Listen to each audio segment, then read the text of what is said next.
Hello everyone, my name is Stanley St. Rose, and today we're going to be talking about Soldier's Home, written by Ernest Hemingway.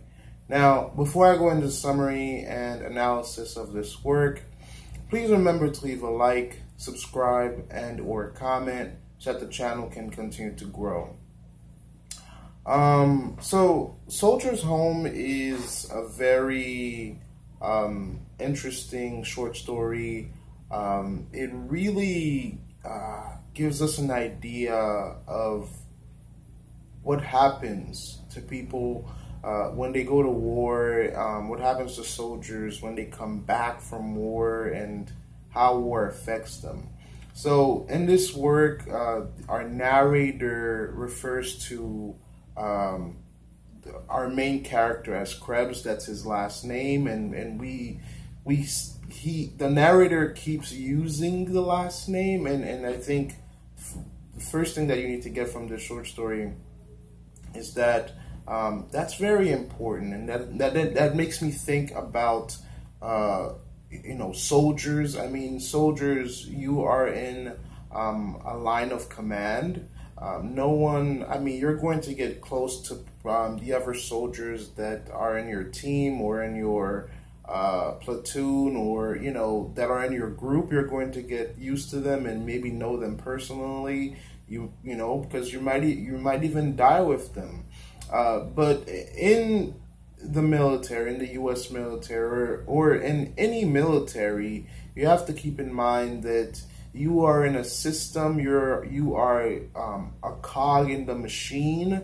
You are a piece of a fine-tuned machine. You are there to take orders. You are there to perform efficiently, proficiently, and effectively.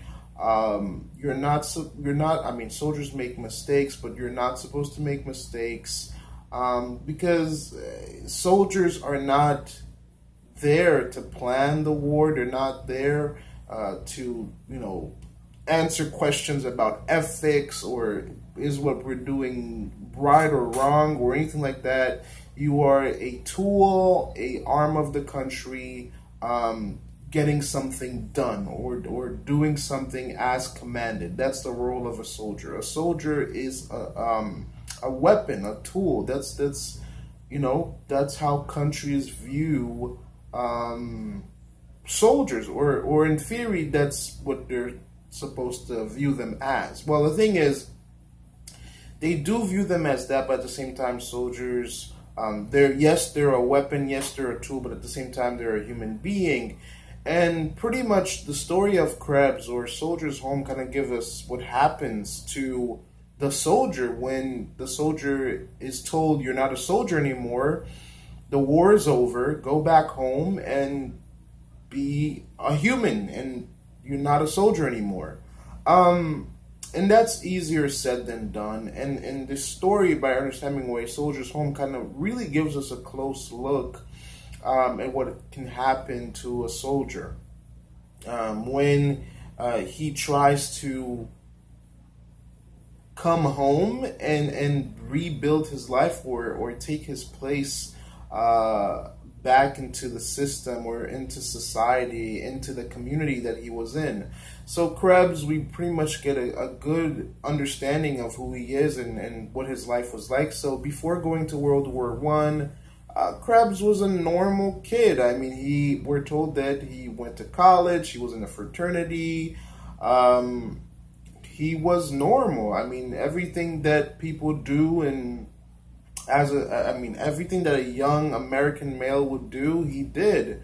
He fit in. He did what he was supposed to do. Before he went to war, his parents wouldn't let him borrow the car because they wouldn't let him borrow the family car because they probably thought he would do something and destroy it or get in trouble. I mean, that tells you a lot, maybe, a lot about maybe his teenage life or his early life before he went to war.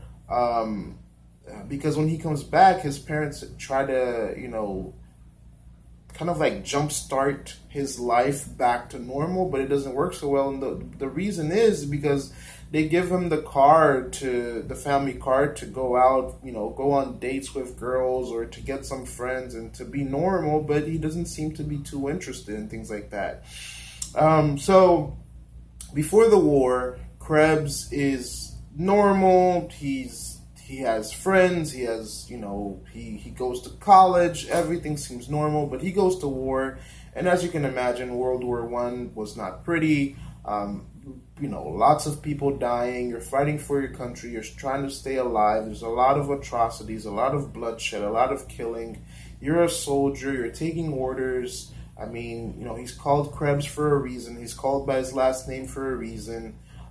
Everything is made, in the army, it's orders and simplicity. There's a chain of command. You're told what to do, when to fight, when to sleep, when to stand down, when to be active. It's, you're there, you take your orders and you don't think about anything else.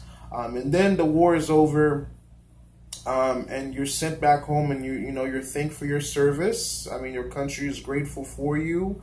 And then you're sent back home, and pretty much you're a civilian now, and you're told to have a normal life, and it's not easy. So Krebs, after the war, he comes back. We see him kind of like reading about the war, looking at maps, and he actually enjoys this.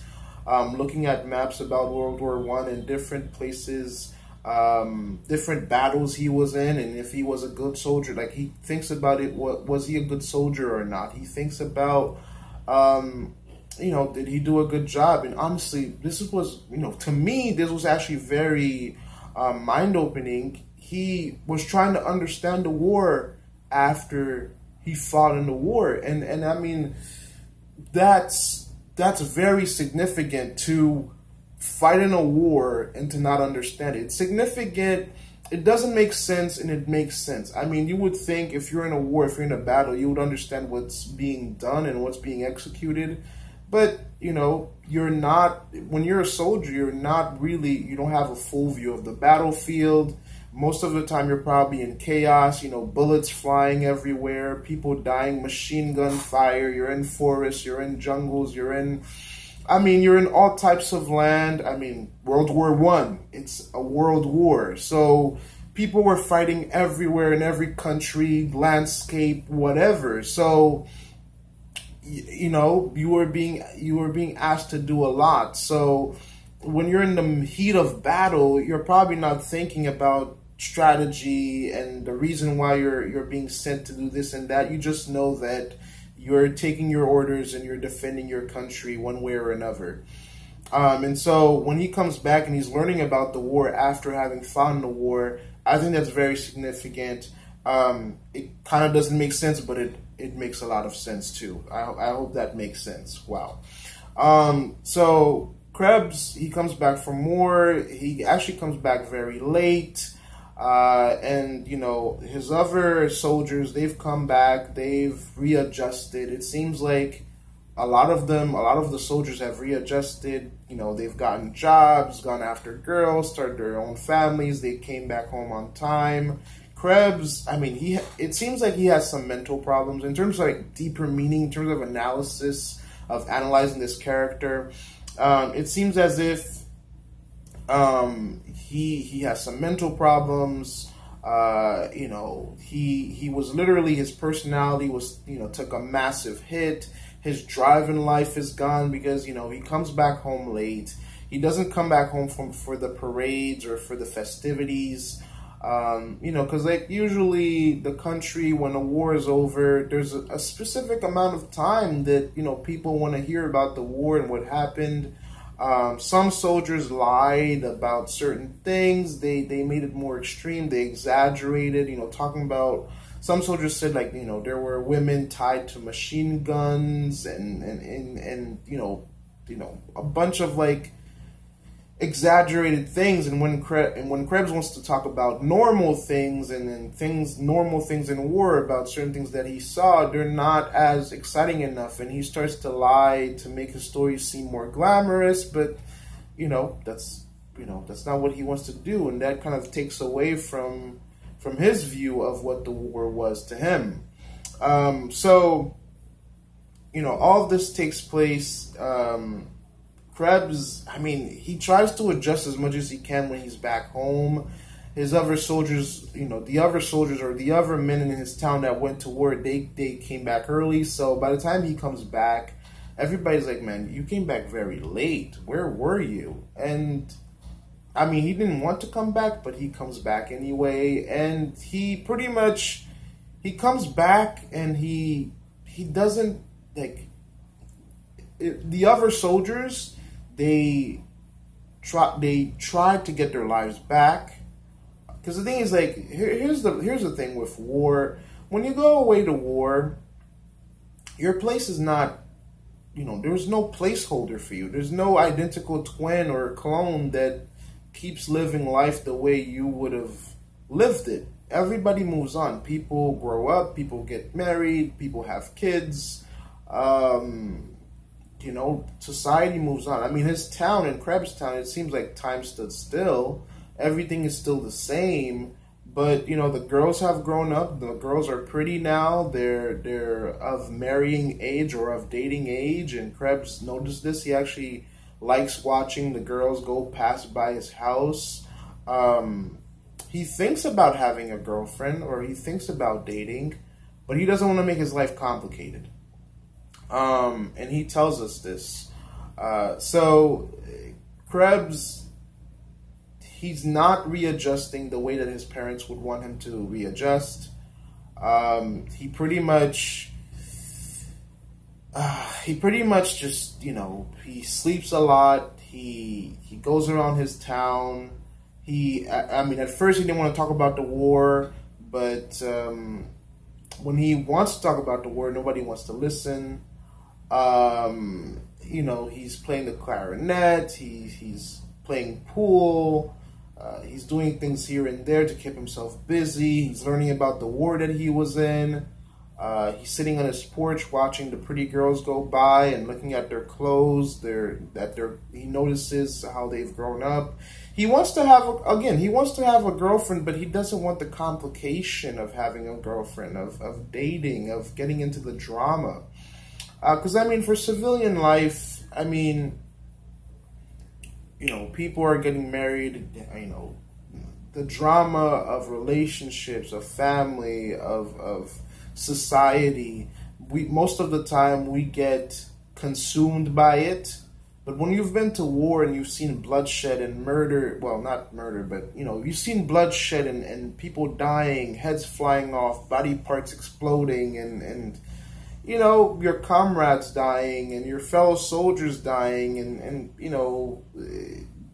you're seeing death and confusion and all these types of things. And then for all that to be over, and then to come back to your home, to your peaceful town, and being asked to live a normal life, it's hard.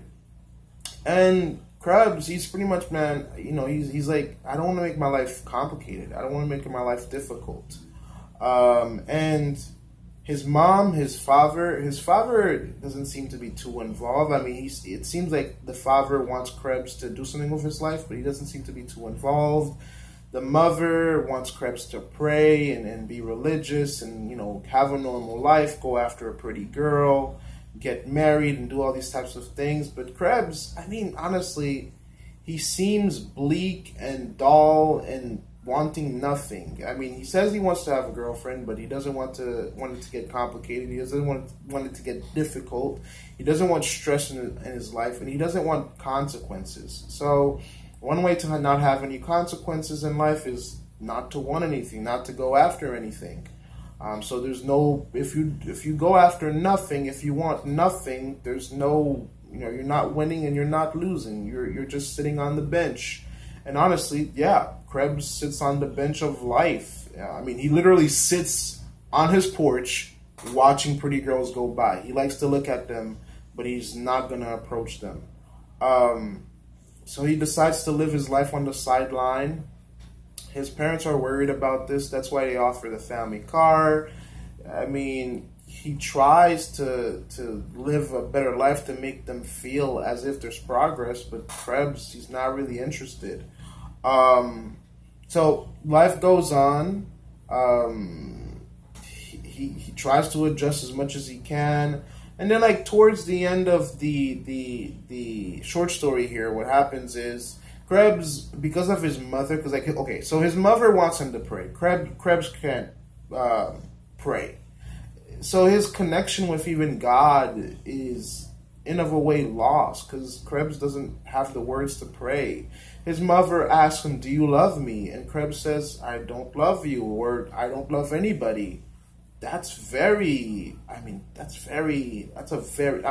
extremely hard and heart-wrenching moment in the story. It's like he's disconnected from his emotions, or maybe he doesn't want to bother with emotions. Maybe he's just at a place in life where it's too complicated to get involved with emotions. Maybe he could be suppressing all of the horrors and all of the things that he saw at war. And I mean, for a lot of soldiers often come back with PTSD and mental disorders. Because, I mean, at a certain point, it seems as if humankind or mankind, men, we're not meant to kill. Men and women, you know, we're not meant to kill each other. Because if we were meant to kill one another, I don't think things like PTSD would exist, and things like trauma and seeing bloodshed. Because, I mean, when a lion goes out and kills something to eat and eats, I mean, the lion doesn't then go back home and, like, I don't know, have trauma over its food. I mean, animals just kill, they eat, and they move on with their lives. But humans, we don't have that same mindset. When we see atrocities or horrors, or when we experience trauma, and when we see certain things that are too much for us, our minds just go off the track. And I mean, we develop certain traits, like, or our characters change to the point where we don't want to participate in the norms of life. Because Krebs, pretty much that social, you know, the normal social behavior that society expects from him, he just doesn't want to be bothered by it. He just finds it complicated. And so his mother's worried. His mother's like, pray. He doesn't want to pray. And honestly, he behaves in a good manner towards the end of this short story, just to make his mom feel better about him, and that maybe something will change. I mean, even the job that he decides to go and get in Kansas City at the end of the work, it's really to make his parents feel a little better. But him, Krebs, ultimately we don't know what his life is going to end like. I mean, he does say that if he can get a girl easy, a girl that's not going to talk, a girl that's not going to complicate his life, a girl that's just going to be quiet and be with him, and no stress, no nothing, no consequences. If he could find somebody like that, maybe Krebs can get married and have somewhat of a life, and maybe he can keep that job in Kansas City and live his life better. We see him have a somewhat of a good relationship with his sister Helen. He has two sisters, and his favorite is Helen. It's like he goes to see Helen play indoor baseball. And it seems it's like, I mean, the only warmth and a good vibes that he gets within the short story is from his sister Helen. And I mean, it seems like as if their relationship could improve in the future. And then the short story pretty much ends in a good and bad note. For one thing, I don't know where his emotions truly are, because, I mean, Krebs just tells his mother, "I don't love you. I don't love anyone." That's very dark. I mean, could war have impacted him so much that he's just not connected to his emotions? Or, I mean, that's definitely, in terms of psychology, there's definitely a problem here. I mean, not to love your own mother, or to tell your own mother to her face that you don't love her, or in that you don't love anybody.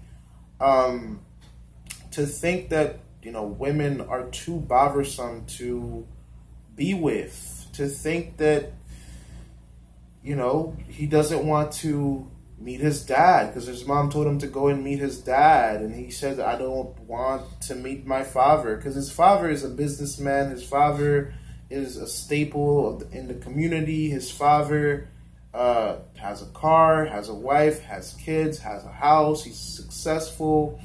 His father has followed the norms of society, and his father wants his son.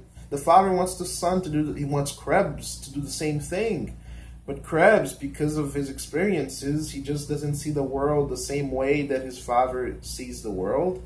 And he doesn't want to get into that kind of conflict. So he just decides not to go see his father. He decides to go see his sister play baseball. And then he tells us that maybe he'll go to Kansas City, or he'll go to Kansas City, get a job to make his mother feel better.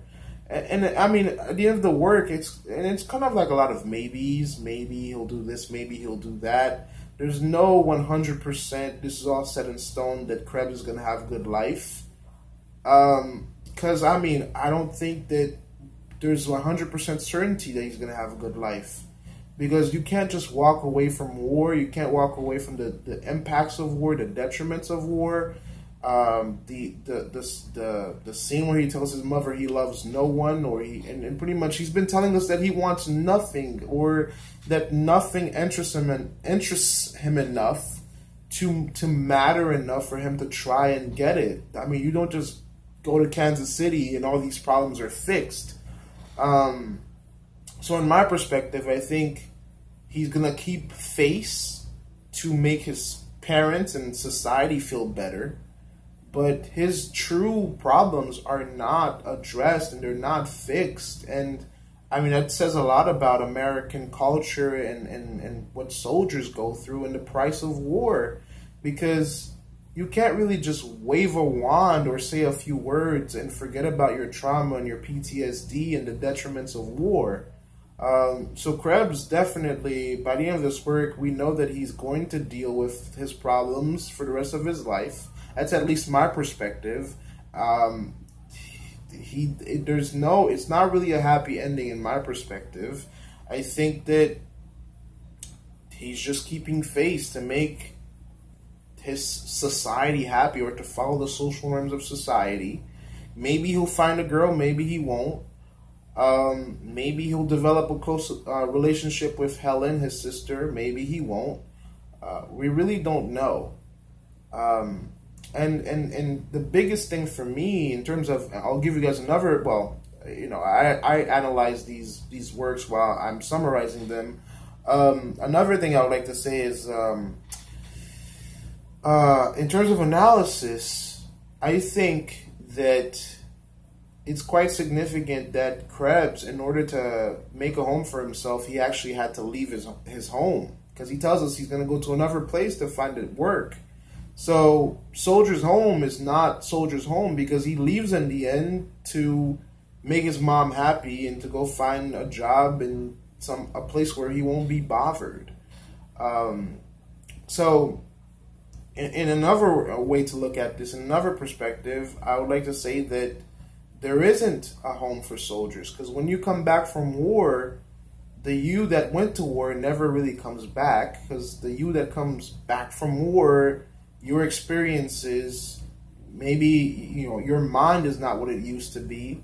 The people that you left behind, they have changed, their lives have changed, their wants have changed, and now you have to make pretty much, because you can't just go back, you know, there's no placeholder. So you kind of have to rebuild yourself, rebuild your identity with your new experiences of bloodshed and war and trauma and possibly PTSD.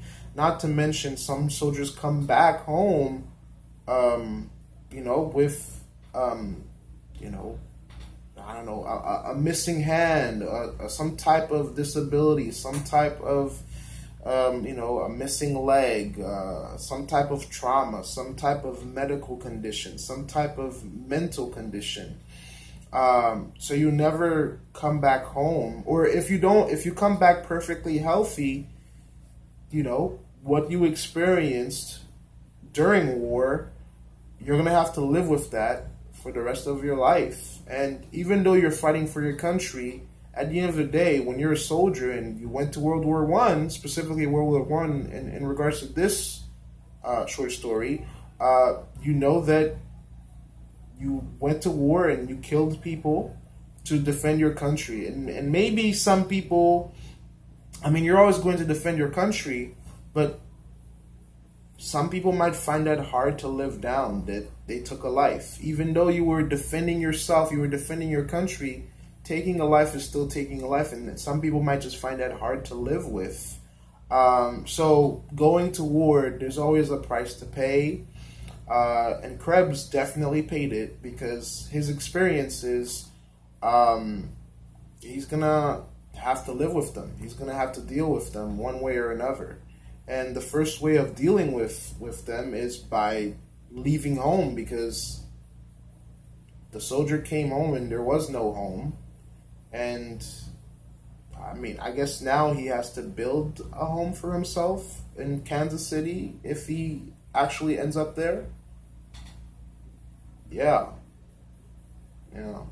Well, that's my summary. That's my analysis of you know, Soldier's Home by Ernest Hemingway, the character of Krebs, and what he went through and faced, and how, you know, his society stayed the same, his parents, his sisters, his town stayed the same while he changed, and then pretty much came back home to somehow fit into the American lifestyle. Yeah. I'll see you guys in the next video.